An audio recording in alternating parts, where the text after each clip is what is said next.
Joy Vrishabhanu Nandini Radhe Radhe, Vrishabhanu Nandini Radhe Radhe. Joy Joy Shri Radhe everyone. This is the 28th verse of Shri Shri Prem Bhakti Chandrika by Srila Narottam Das Thakur Mahasaya. Translation based on the commentaries by Srila Vishwanath Chakraborty Pado and Sri Ananta Das Babaji Maharaj.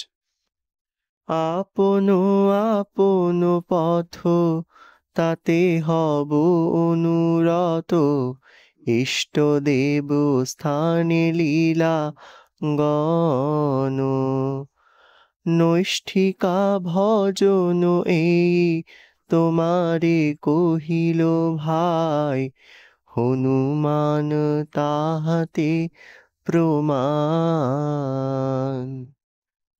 Translation: I will remain attached to my own path of worship and sing the glories of my own beloved deity in his sacred abode. Oh brother, I tell you, this is exclusive worship, and the example is given by Hanuman. Joy Joy Shri Radhe. Joy Radhe Joy Krishna